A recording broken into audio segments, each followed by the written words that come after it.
Hello. Am I joined by anyone?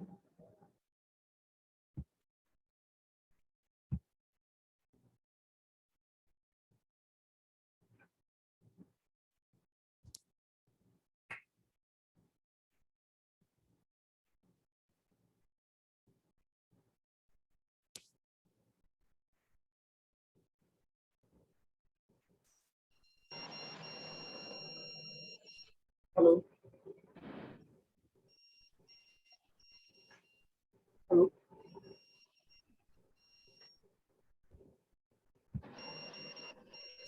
Good afternoon.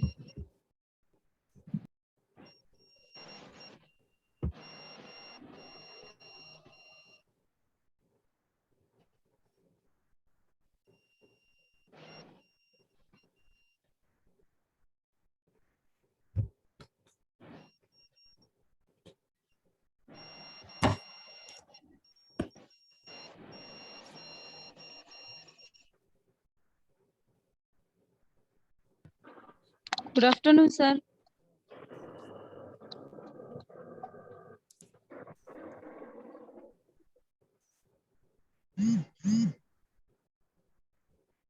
लगभग 4 ही लोग आए हैं अभी।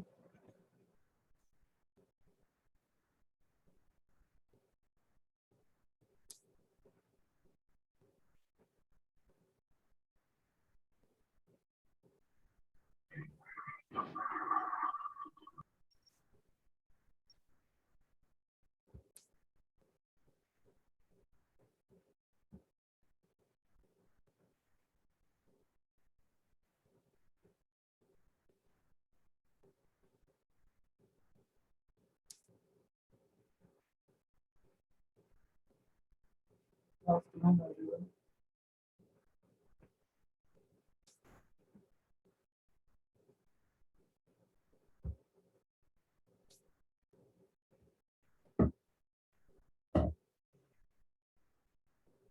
आप लोगों को अपनी डेट शीट के बारे में पता चला कुछ?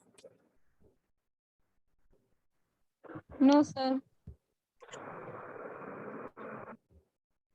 फाइनल की तो आ गई ना शायद डेट शीट। सर बस ये पता चला है कि 26 या फिर 25 को होगा। Exact Yes, date sir. नहीं पता है।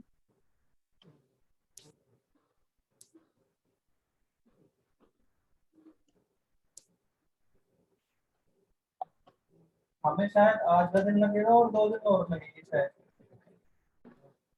मंडे को तो मैं बिजी हूँ, तो ट्यूसडे और वेडनेसडे वेडनेसडे तक खत्म कर देंगे आप, तो कोई दिक्कत तो नहीं है। ये संडे को भी नो क्लास सर। लूँ आप लोगों की, अगर संडे को भी आप लोग फ्री हो तो संडे को सब लोग फ्री नहीं होते तो आए थे, तो आप बता दीजिए। मेरी आवाज आ रही है आप लोगों को? Yes sir. कल फ्री हैं आप लोग? यस सर, लेकिन सर फर्स्ट फर्स्ट के आ रही है आपकी आवाज। मैं कह रहा हूँ कल फ्री हैं क्या आप सभी लोग? Yes sir. सर सबसे Yes, पूछ लीजिए। sir. Yes, sir. Free है. Yes sir. तो फायदा है कि थोड़ा जल्दी खत्म हो जाए, आप लोगों को पढ़ने का टाइम मिल जाएगा आज दूसरे सब्जेक्ट में। Yes sir. तो अब ये टॉपिक है वन वर्ड सब्स्टिट्यूशन और इडियम्स एंड फ्रेजेस, और एक टॉपिक एक इसमें पार्ट है एब्रिविएशन। तो इनके बारे में वन वर्ड सब्स्टिट्यूशन आपको पता ही है, अगर एक ग्रुप ऑफ वर्ड दिया है उसके लिए एक वर्ड को सब्स्टिट्यूट कर दिया जाता है उसकी जगह। जैसे ये एग्जांपल भी दे रखा है, मैं इसी फ्री फ्रॉम नेशनल अटैचमेंट्स। पीछे से बहुत नॉइज हो रहा है, उसको बंद करिए। माइक को कर दीजिए सब लोगों को।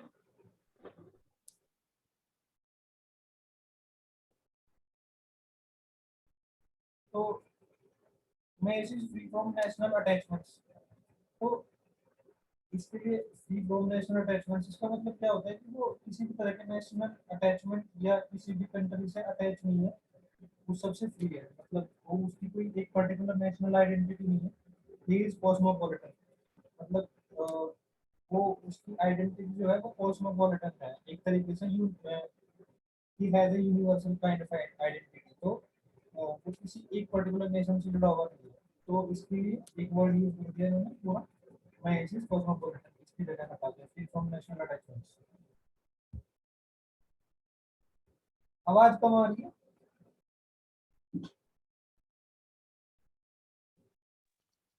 नो सर ठीक है।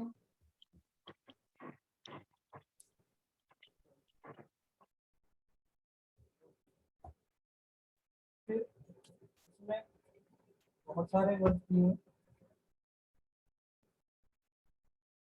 जैसे एब्डिकेट, एब्डिकेट का मतलब होता है कि give up something, give up throne और राइट, मतलब अपना अधिकार छोड़ना, या अधिकार छोड़ने से ही मतलब होता है वो उसमें कुछ भी छोड़ना, फिर गद्दी छोड़नी। एलियन मतलब परदेशी, विदेशी या कुछ भी जो that is not known to the that particular region, तो जैसे इसमें दिया भी है कि a person residing in a country of which he is not a citizen, एक आदमी जो एक कंट्री में रह रहा है जहाँ का वो नागरिक नहीं है, तो ऐसे करके ये सारे हैं, तो ये पढ़ लेंगे या मैं कुछ कुछ पढ़ाऊँ आपको?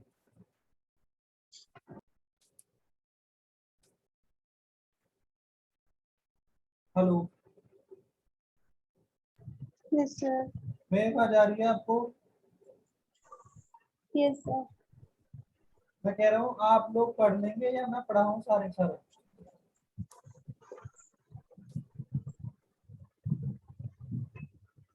अरे बोलो।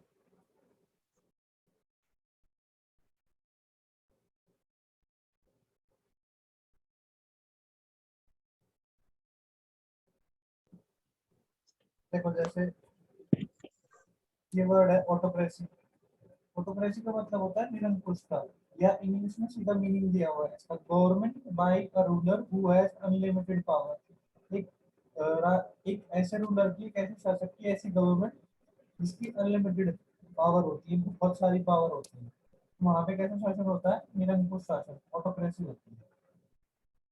बायोग्राफी का मतलब होता है life story of a person written by anybody else, मतलब किसी दूसरे के द्वारा अगर मेरी कोई लाइफ स्टोरी लिख दे, तो पर पूरी एग्जैक्ट लाइफ स्टोरी, तो उसको बोलते हैं बायोग्राफी। एक होती है ऑटोबायोग्राफी, ऑटोबायोग्राफी ये जरूरी है ऑटोबायोग्राफी, ऑटोबायोग्राफी का मतलब होता है अगर कोई इंसान, the life story of a person written by himself, किसी इंसान की लाइफ की स्टोरी उसके द्वारा खुद लिखी जाए, दैट इज कॉल्ड ऑटोबायोग्राफी।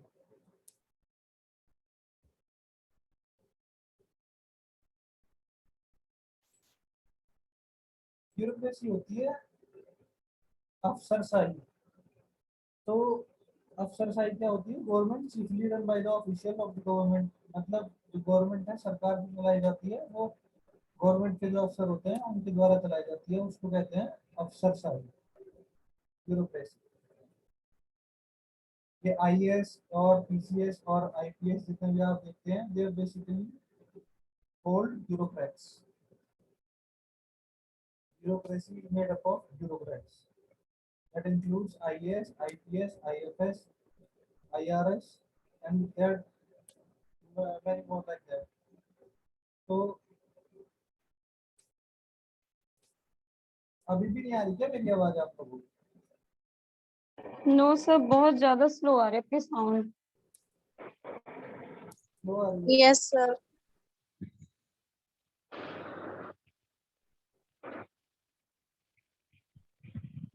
चलो मैं थोड़ा जोर से बोलने की कोशिश करता हूँ, अभी आ रही है? Yes sir. सर क्लियर नहीं आ रही है आपकी वॉइस, यस सर क्लियर नहीं आ रही है। कम भी आ रही है। हेलो, अभी ठीक है? यस सर ठीक है।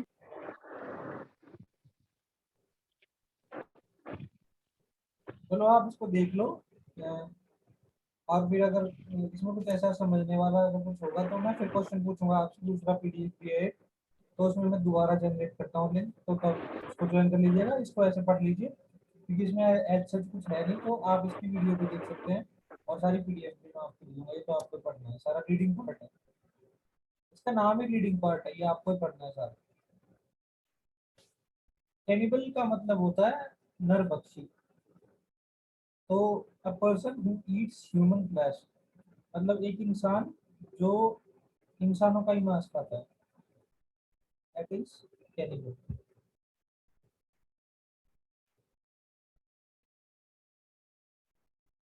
फिर आ गया सेलिब्रेशन। सेलिब्रेशन का मतलब होता है unmarried life. If a person is unmarried, he is considered to be celibate, तो वो होता है सेलिब्रेशन। सिमेट्री होता है या तो शमशान घाट या कब्रिस्तान या a place for burials other than church yard, मतलब जो चर्च होता है उसके अलावा जो बरियल करने की जो जगह होती है, इसमें शमशान वगैरह, उनको सिमेट्री कहते हैं। कंटेम्प्रेरी का मतलब होता है ऑफ द सेम एज और टाइम और एज, एक टाइम के और सेम एज के, या जैसे हिंदी में अगर सीधा वर्ड लें तो समकालीन। फिर दीजिए कम्युनल। कम्युनल का मतलब होता है सांप्रदायिक, रिलेटेड टू अ कम्युनिटी, एक संप्रदाय से जुड़ा हुआ या सांप्रदायिक।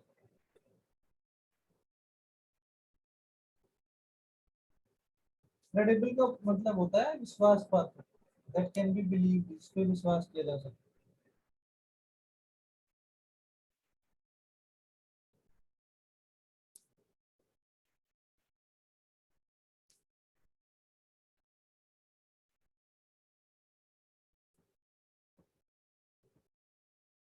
फिर आ गया डेमोक्रेसी। डेमोक्रेसी का मतलब है लोकतंत्र, a government by the people. लोकतंत्र का मतलब होता है, अगर हिंदी वाले वर्ड को भी आप एक्सप्लेन करेंगे ना तो उसको भी ऐसे ही लिखा जाएगा जैसे यहाँ पे लिखा हुआ है।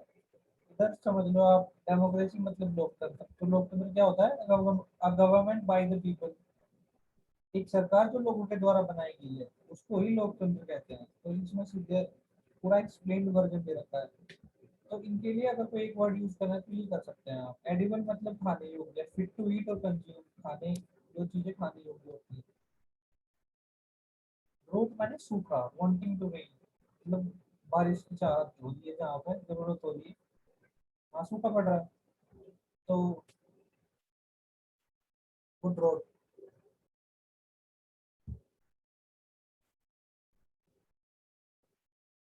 देखो ये एपिडेमिक है। अभी जो कोरोना चल रहा है दैट इज अ पेंडेमिक।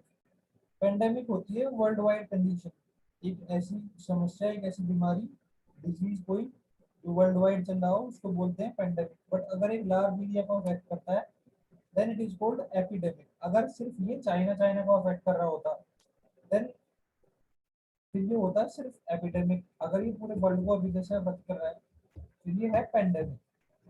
ये एपिडेमिक एक बीमारी जो एक बड़े एरिया में फैली हुई है, एपिडेमिक। और अगर वर्ल्ड वाइड फैली है तो पेंडेमिक।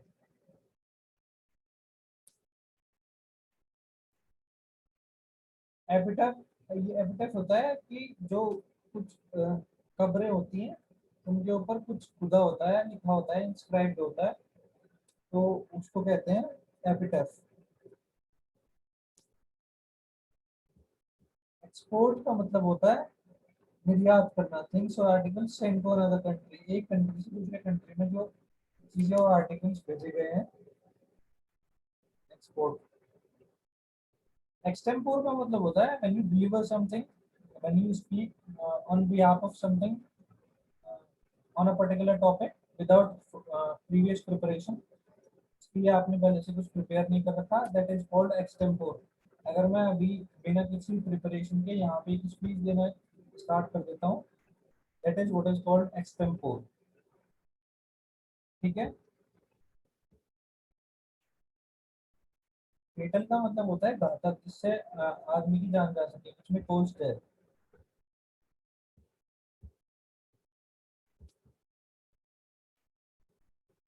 पढ़ लेंगे आप ही लोग। Yes sir. Yes, sir. Yes sir. क्योंकि बहुत सारे हैं ऐसे तो। पढ़ने फिर भी आपको ये है। और अगर मैं कुछ कुछ बता भी दूं, जैसे widower, a man whose wife is dead. Widower का मतलब होता है विदुर। जैसे विडो का मतलब होता है विधवा, विडोर का मतलब होता है विदुर, एक आदमी जिसकी वाइफ मर चुकी है। यस बहुत सर। शोर हो रहा है।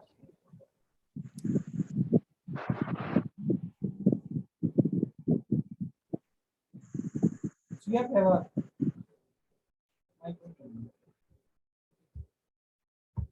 जू माने चिड़ियाघर, the place where birds animals are kept. ये सब सिंपल है, आपको समझ में आ जाएगा।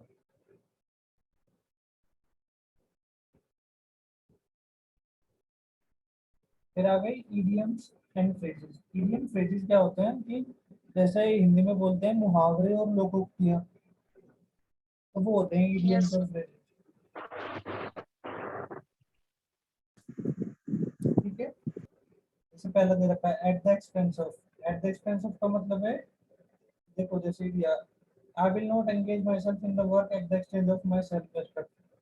मतलब किसी चीज की कीमत पर, एट द एक्सपेंस ऑफ मतलब मैं इस काम में अपने आप को एंगेज नहीं करूंगा at the expense of my self respect, मेरे आत्मसम्मान की कीमत पर। तो इसमें क्या इडियम या फ्रेज यूज हुआ है, ये इडियम है एट द एक्सपेंस ऑफ, कीमत पर। एड फ्यूल टू फायर, जैसे हिंदी में मुहावरा है आग में घी डालना, या तो वही वाला है, मतलब गुस्सा भड़काना किसी का। ही वाज ऑलरेडी एंग्री, मैं पहले से नाराज था, and my smile added fuel to fire, और मेरी स्माइल ने आग में घी डालने का काम किया। ये यहाँ पे मीनिंग देके पूरा, और फिर एग्जाम्पल भी दे रखा है। ठीक है, यस सर।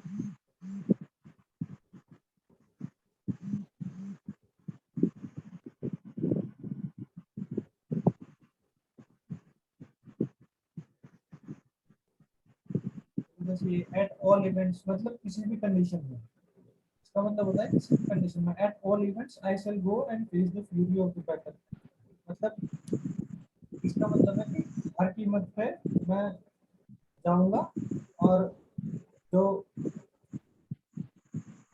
खुद का जो उन्माद है या क्रोध है या जो भी परेशानी होने वाली है वहाँ उसको फेस करूंगा। At all events, in any case, किसी भी कीमत पर, किसी भी कंडीशन में, in any condition. At stake का मतलब होता है इन डेंजर, खतरे में। Do not put your respect at stake just for a small amount of money, मतलब अपनी अपने सम्मान को खतरे में मत डालो छोटे से अमाउंट ऑफ मनी के लिए, छोटे से धन के लिए, छोटे से धन के लिए।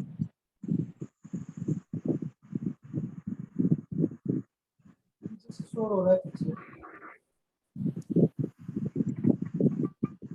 क्या बात।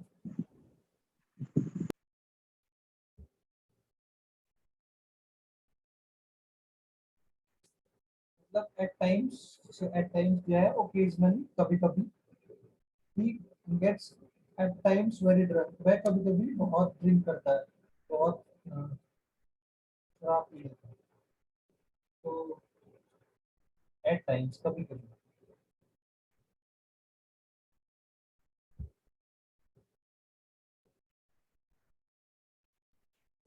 इसलिए man of letter, a learned man, एक विद्वान आदमी है, सीखा हुआ आदमी। Swami Vivekananda was a man of letters, मतलब एक वो विद्वान आदमी थे, सीखे हुए आदमी।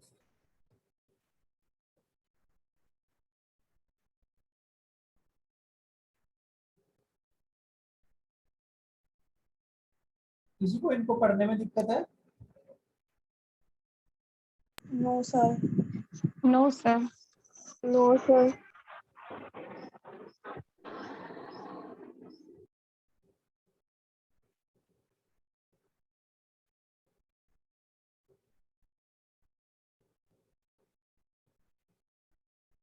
देखो जैसे ये लॉयल शेयर, मतलब एक बड़ा हिस्सा। लॉयल शेयर का मतलब होता है बड़ा हिस्सा। थीव्स fought badly, तीनों चोर बुरे तरीके से लड़े, because boss wanted loyal share, क्योंकि जो बॉस है वो बड़ा हिस्सा चाहता था। जो उनका चोरों का पोर्शन बड़ा हिस्सा ज्यादा था, इसलिए तीनों चोर बैटरी फोड़। ये एकदम बच्चों वाला है, तो आप पढ़ सकते हैं।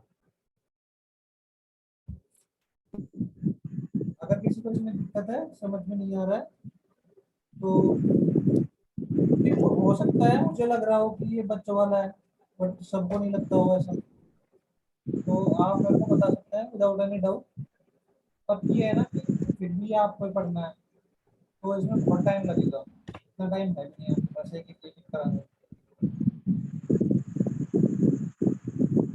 पीछे पीछे से बहुत शोर हो रहा है। या कहवाल माइक को बंद कर दो।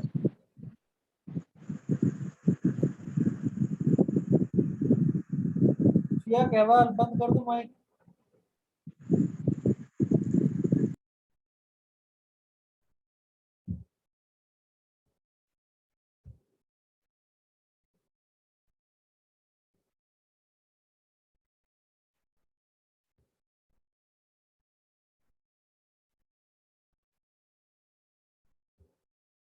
देखो ये भी है, नाउ एंड देन ओकेजनली मतलब कभी कभी।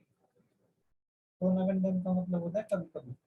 He goes to the movies now and then, मतलब वह कभी कभी मूवीज देखने जाता है।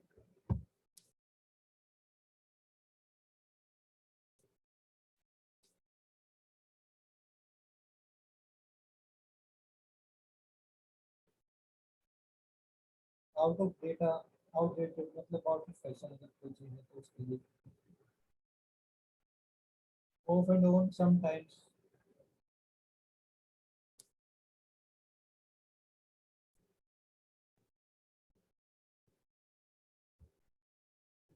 तो आपने बहुत ये सुना भी होगा, इन जनरल सुनते रहते हैं इसके प्रोज एंड कॉन्स कहते रहते हैं, इसके प्रोज एंड कॉन्स क्या है।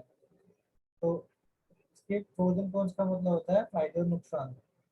आर्ग्यूमेंट्स फॉर एंड अगेंस्ट, मतलब इसके फेवर में क्या आर्ग्यूमेंट्स हैं और इसके विरोध में क्या आर्ग्यूमेंट्स हैं, मतलब क्या नहीं है इसकी, इसके फायदे क्या हैं, इसके नुकसान क्या है। Have you thought of the pros and cons of the new scheme, जो आपने सोचा कि जो नई स्कीम है उसके फायदे और नुकसान क्या है। तो ये होता है pros and cons.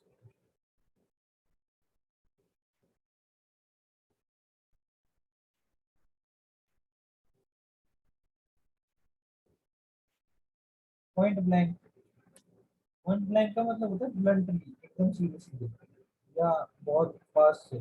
The teacher point blank explain to work hard, मतलब उन्होंने सीधे सीधे बोला, एक्सप्लेन किया हार्ड वर्क करने के लिए टीचर ने।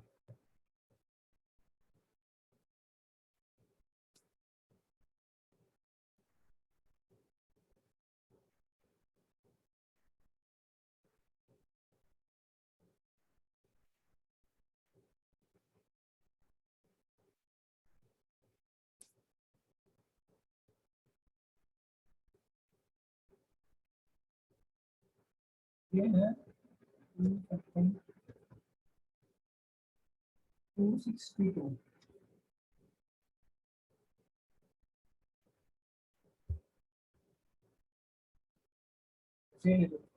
Well to do, rich. Well to do का मतलब होता है जो अच्छे से काम कर रहा हो या धनी। Sharma, the Sharma were well to do but a great loss in business made them poor. जो शर्मा थे वो धनी थे, अच्छे से कर रहे थे अपना काम, बट अ ग्रेट लॉस, एक बड़ा नुकसान ने, बिजनेस में बड़े नुकसान ने उनको गरीब बना दिया। With open arms wholeheartedly, मतलब पूरे दिल से, इसका मतलब होता है ओपन आर्म्स का पूरे दिल से। व्हेन आई रीच्ड अंबाला, जब मैं अंबाला पहुंचा, my old friend welcome me with open arms, मेरे पुराने दोस्त ने मेरा स्वागत किया पूरे दिल से, तहे दिल से। ये सब सेम है, with might and main, full power, पूरे जोर से। He worked with might and main and got admission in engineering, उन्होंने पूरे जोर से काम किया, मेहनत की, and got admission in engineering, और इंजीनियरिंग में एडमिशन पाया। तो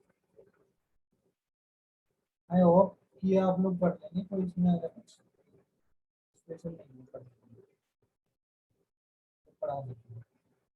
एब्रीविएशन होते हैं कि अगर छोटे वर्ड करके दे देंगे आपको, शॉर्ट करके दे देंगे कोई वर्ड, ये उसके फर्स्ट फर्स्ट वर्ड दे सकते हैं। तो उसका फुल मीनिंग क्या होता है? जैसे आपने एम्स को बहुत बहुत बार सुना होगा। तो AIIMS all India institute of technologies के लिए एक एब्रिविएशन यूज किया जाता है, ये AIIMS। जैसे BA सुनते रहते हैं आप, bachelor of arts before Christ, BSc ENGG करके दे दिया ब्रैकेट में, तो bachelor of science and engineering BE। अभी तो नहीं बोलते पर पहले बोलते थे, बीटेक को BE बोलते थे। तो बैचलर ऑफ इंजीनियरिंग, वो bachelor of technology, CID crime investigation department. तो इसमें कुछ एक्सेस पढ़ाने के लिए है नहीं, सब रटने वाली चीजें हैं, बैटरी तसल्ली से रटिए।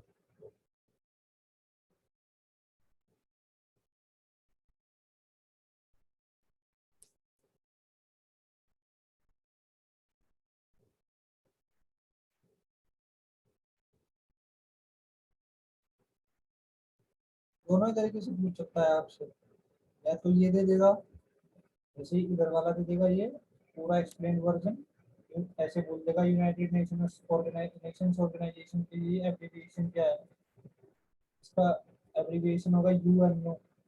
या फिर ऐसे करके दे देगा UNO दे देगा और पूछ लेगा आपसे कि इसका फुल फॉर्म क्या है, इस एब्रिविएशन का फुल फॉर्म क्या है। तो उसमें आपको ऑप्शन दे देगा बहुत सारे, तो फिर वहाँ पे यूनाइटेड नेशंस ऑर्गेनाइजेशन दोनों तरीके से आ सकता है, बैक एंड फोर्थ दोनों तरीके से देख लें।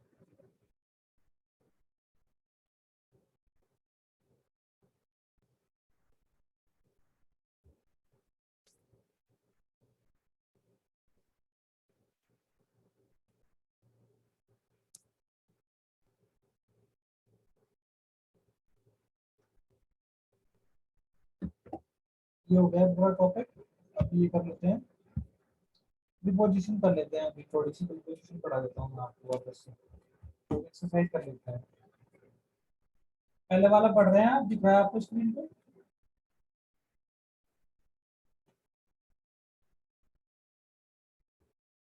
आप लोगों को स्क्रीन पे दिख रहा है पहले वाला? Will you buy this car as by this ₹96,000?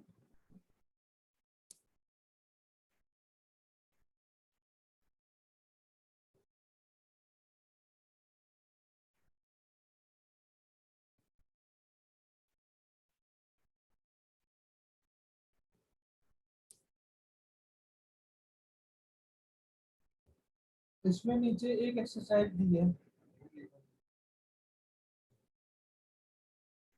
ये एक्सरसाइज दी है दो, इन दोनों को आप करिए, उसमें पूरे मीनिंग्स दिए हैं सबके।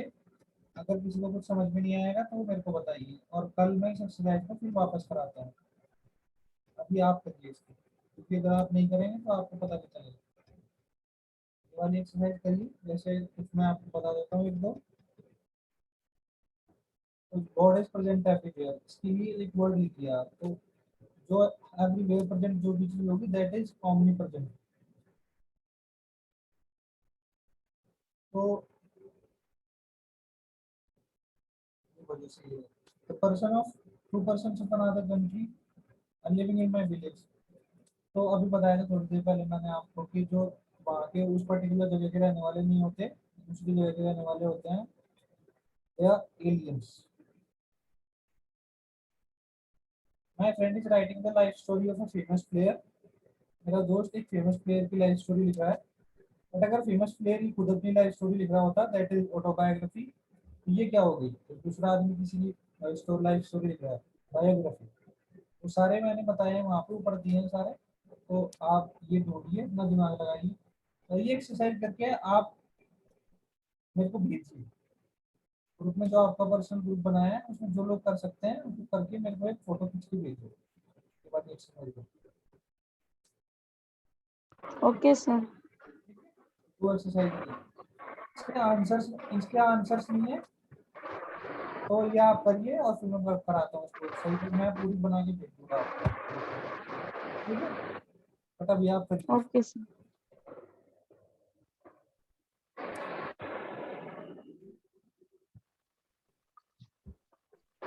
ये वाला दिख रहा है आपको, प्रीपोजिशन है ये सारे, Yes, sir. राइट प्रीपोजिशन आ गए। तो आप पहले का बताइए मेरे को, क्या प्रीपोजिशन डलेगा यहाँ बीच में। Will you buy this car as that rupees 96,000, क्या आएगा यहाँ पे?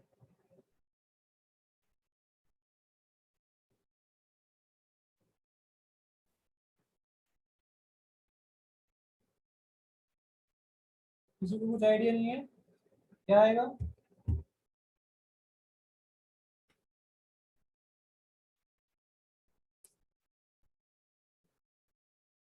Will you buy this car for 96,000 rupees?